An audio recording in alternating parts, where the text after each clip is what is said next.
حضرت موسیٰ علیہ السلام اللہ کے سب سے پیارے نبیوں میں سے ایک نبی ہیں۔ انہیں کلیم اللہ کے نام سے اس وقت جانا جاتا تھا جس کا مطلب ہوتا ہے اللہ سے سیدھے بات کرنے والا، یعنی کہ حضرت موسیٰ علیہ السلام میں ایسی کرشمائی طاقت تھی کہ وہ سیدھے اللہ سے بات کر سکتے تھے۔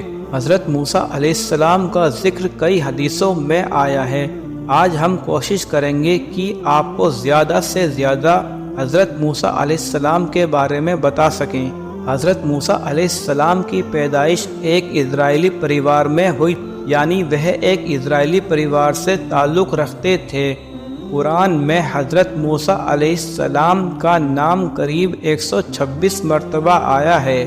اللہ نے حضرت موسیٰ علیہ السلام کو اسرائیلی لوگوں کو ہدایت دینے کے لیے نبی بنا کر بھیجا۔ اس وقت وہاں کے لوگ فرعون کی پوجا کرتے تھے۔ فرعون مصر کا ایک طاقتور بادشاہ تھا۔ لوگ اللہ کو نہ مان کر فرعون کو ہی خدا مانتے تھے۔ اس وقت اللہ نے لوگوں کو ہدایت دینے کے لیے حضرت موسیٰ علیہ السلام کو وہاں کے لوگوں کے لیے نبی بنا کر بھیجا۔ حضرت موسیٰ علیہ السلام لوگوں کو ہدایت دیتے کہ اللہ ہی سب سے بڑا ہے، اسی کی عبادت کرنی ہے، اسی سے دعا کرنی ہے۔ حضرت موسیٰ علیہ السلام حضرت ابراہیم علیہ السلام کے نسب سے تعلق رکھتے تھے۔ حضرت موسیٰ علیہ السلام اسرائیلی پریوار میں پیدا ہوئے تھے۔ اسرائیلی لوگ جو کہ یہودی تھے، جن کے 12 قبیلے تھے، یا کہیں یہودیوں کا سموہ جنہیں بنی اسرائیل کہا جاتا تھا۔ بنی اسرائیل لوگ حضرت یعقوب علیہ السلام، جنہیں حضرت اسرائیل بھی کہا جاتا ہے، ان سے تعلق رکھتے تھے۔ اس وقت بنی اسرائیل لوگ زمین پر سب سے اچھے لوگ تھے، لیکن مصر کے لوگ ان سے نفرت کرنے لگے۔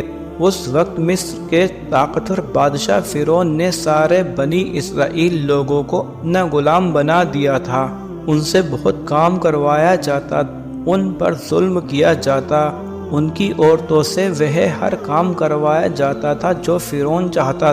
فرعون ایک بہت مغرور بادشاہ تھا، وہ اپنے آپ کو خدا مانتا اور اسرائیلی لوگوں پر بہت ظلم کرتا تھا۔ جب حضرت موسیٰ علیہ السلام پیدا ہوئے اس وقت بھی فرعون مصر کا بادشاہ تھا۔ حضرت موسیٰ علیہ السلام کے دنیا میں آنے سے پہلے فرعون کو کسی نے خبر دی تھی بنی اسرائیل لوگوں میں سے ایک لڑکا جلد ہی پیدا ہوگا، اس کے پیدا ہوتے ہی فرعون کی ساری سلطنت ختم ہو جائے گی۔ ایک حدیث کے مطابق حضرت موسیٰ علیہ السلام فرعون کے محل میں ہی بڑے ہوئے، یہاں تک کہ 18 سال کے جوان بھی اسی محل میں ہوئے۔ پھر آپ نے حضرت شعیب علیہ السلام کی بیٹی صفورہ سے شادی بھی کی۔ حضرت موسیٰ علیہ السلام نے بڑے ہو کر لوگوں کو سمجھایا کہ فرعون کی پوجا کرنا بند کرو، ایک اللہ کی عبادت میں یقین کرو۔ ایک حد تک لوگ ان کی بات مان بھی گئے تھے۔ اسی دوران مصر میں بھینکر اکال پڑا، لوگ کئی بیماریوں میں مبتلا ہو گئے۔ سارے لوگ حضرت موسیٰ علیہ السلام کے پاس پہنچے اور کہا کہ ہم آپ کے کہنے پر چلیں گے، اور وعدہ کیا کہ وہ ایک اللہ کی ہی عبادت کریں گے۔ جب لوگ بیماری سے ٹھیک ہونا شروع ہوئے اور حالات پہلے جیسے ہونے لگے، تب لوگ فرعون کے ڈر سے واپس اس کی پوجا میں لگ گئے۔ اسی دوران فرعون کے ظلم سے لوگوں کو نجات دلوانے کے لیے حضرت موسیٰ علیہ السلام نے فرعون کو خبر دی اور کہا کہ وہ لوگوں پر ظلم کرنا چھوڑ دے اور لوگوں کو اپنی غلامی سے آزاد کر دے، لیکن فرعون پر اس بات کا کوئی اثر نہیں ہوا۔ اللہ تعالیٰ نے فرعون اور اس کی قوم پر 9 موجے عذاب کے نازل کیے، جیسے کہ ٹڈیوں کا عذاب، اون کا عذاب اور مینڈکوں کا عذاب وغیرہ۔ فرعون اور اس کی قوم حضرت موسیٰ علیہ السلام سے دعا کے لیے کہتی تو موسیٰ علیہ السلام دعا فرماتے تو وہ عذاب ٹل جاتا، لیکن پھر وہ سرکشی اور نافرمانی کرنے لگتے۔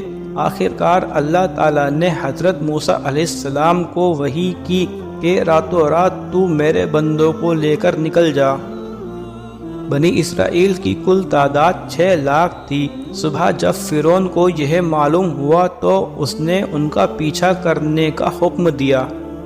حضرت موسیٰ علیہ السلام نے لشکر کو لے کر بحر احم کے کنارے پہنچے۔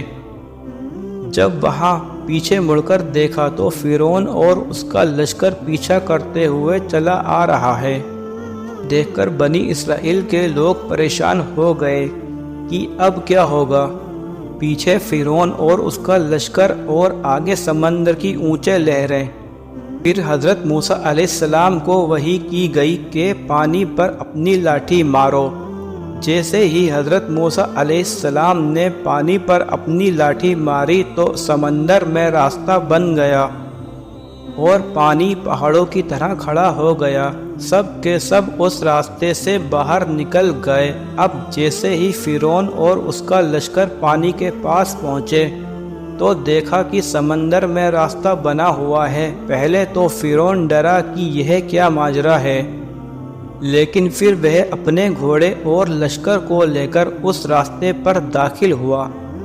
ادھر بنی اسرائیل کا آخری آدمی سمندر سے نکل رہا تھا اور دوسری طرف فرعون کا آخری آدمی سمندر میں داخل ہو رہا تھا۔ اللہ تعالیٰ کے حکم سے پانی جا ملا اور فرعون اور اس کا لشکر پانی میں غرق ہو گئے۔ جب فرعون ڈوب رہا تھا تو کہنے لگا کہ میں حضرت موسیٰ علیہ السلام کے رب پر ایمان لاتا ہوں۔ اس وقت توبہ قبول نہیں ہوئی، کیونکہ موت کے آخری وقت میں جب فرشتے دکھنے لگتے ہیں تو توبہ قبول نہیں ہوتی۔ فرعون کی لاش کو اللہ تعالیٰ نے لوگوں کے لیے عبرت کا نمونہ بنا دیا، اور آج بھی فرعون کی لاش مصر کے ایک سنگرہالیہ میں موجود ہے۔